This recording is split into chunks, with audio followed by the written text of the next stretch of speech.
കച്ചവടം ആ രീതിയിൽ പോകുന്ന സമയത്തൂടെ നമ്മൾ കടന്നു പോകുന്നത്. അപ്പൊ നമ്മള് ചെയ്യുന്ന കുറെ കാര്യങ്ങൾ നമ്മുടെ മെമ്പർമാര് അറിയുന്നു, അത് അറിഞ്ഞില്ല നടിക്കുന്നതെന്ന് അറിയില്ല. നമ്മുടെ യൂണിറ്റിലെ വനിതാവിംഗം മുത്തുക്കുടകളുടെയും ഡ്രസ് കോഡിന്റെയും പ്രൗഢിയിൽ 30ഓളം അംഗങ്ങളെ അണിനിരത്തി. 10,000 രൂപ വ്യാപാര സംരക്ഷണ പ്രസിഡന്റ് എഴുന്നേറ്റ് 1-2 കാര്യങ്ങൾ പറഞ്ഞു. ക്ഷേമനിയുമായി ബന്ധപ്പെട്ട് ഈ കഴിഞ്ഞ ദിവസങ്ങളിൽ നമ്മുടെ സമീപ പ്രദേശത്ത് മരണപ്പെട്ട വ്യാപാരിയുടെ കുടുംബത്തിന് കുടുംബസുരക്ഷാ പദ്ധതിയിൽ നിന്ന് പണം കൊടുക്കാൻ പറ്റാത്ത സാഹചര്യത്തെ കുറിച്ചൊക്കെ പറഞ്ഞു. സമൂഹം വിലയിരുത്തുന്നത് ഇദ്ദേഹം സ്കീമിൽ ഉണ്ട് എന്നാണ്. ഭാരവാഹികളെ ഇവരെ ചേർക്കാൻ പോയപ്പോൾ അത് ഇൻഷുറൻസിൽ ചേർക്കാൻ വന്നതാണെന്ന് പറഞ്ഞ് അദ്ദേഹം ചേർന്നതാണ്. പുത്തൻ കോർപ്പറേറ്റുകൾ നമ്മളെ ഇവിടുന്ന് അധ്വാനിച്ചിട്ടുണ്ടാകുന്ന പണം നമ്മളെ ഈ ഫോൺ വഴി എവിടെ പോകുന്നു? വിദേശ രാജ്യങ്ങളിൽ പോകുന്നു. പ്രവാസികൾ ഗൾഫിൽ നിന്ന് അയക്കുന്ന പണം, നമ്മളിൽ നിന്ന് കഷ്ടപ്പെട്ടുണ്ടാകുന്ന പണം, കർഷകർ കാർഷികോൽപ്പന്നങ്ങൾ വിളവെടുത്ത് വിൽക്കുന്ന പണം, ഇതൊക്കെ ഓൺലൈൻ വഴി വിദേശ രാജ്യങ്ങളിൽ വൻകിട കോർപ്പറേറ്റുകൾ കമ്പനിക്ക് പോകുന്നുണ്ട്. ശരിയല്ലേ? നമ്മൾ പോകുന്ന ഇവിടെ നേരെ ഏതെങ്കിലും വിദേശ കമ്പനികളുടെ വലിയ ആപ്പിൽ നമ്മൾ കയറി സാധനം ഓർഡർ ചെയ്യുന്നു, അതുവഴി നമ്മൾ സാധനം വാങ്ങുന്നു.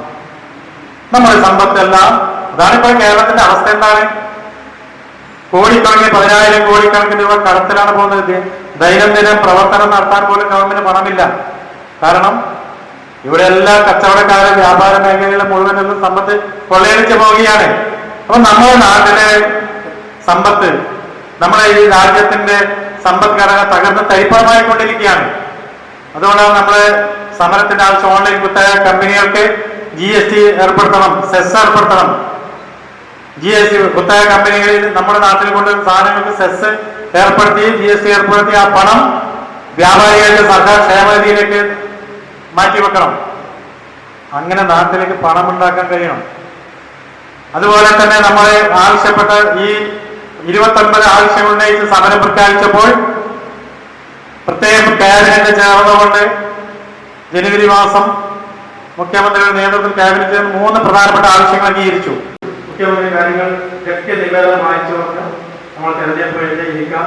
വാഴ എന്ന് പറയുന്ന നേതാവ് മുന്നേ നടക്കും, നിങ്ങൾ വന്നോളൂ, ഞാൻ അതിന്റെ ബാക്കി കാര്യങ്ങൾ ചെയ്യാന്ന് പറയും. അതിൽ ഏതു തരം നേതാവാണ് എന്ന് ചോദിച്ചാൽ നിങ്ങൾ എന്ത് പറയുന്നു? വാഴ എന്ന് പറയുന്ന നേതാവ് തന്നെയാണ് നമ്മളുടെ ജില്ലയുടെ അധ്യക്ഷൻ. കാരണം അതിന്റെ ഏറ്റവും അടുത്ത ഒരു ഉദാഹരണം ഞാൻ അദ്ദേഹം 2-3 മാസത്തേക്ക് കൊടുക്കുന്നില്ല. അദ്ദേഹം പറയുന്ന കാരണം, അദ്ദേഹം മലഞ്ചരക്ക് വ്യാപാരിയാണ്. പ്ലാസ്റ്റിക് ചാക്കിൽ ആളുകൾ സാധനം കൊണ്ടിരുന്നു.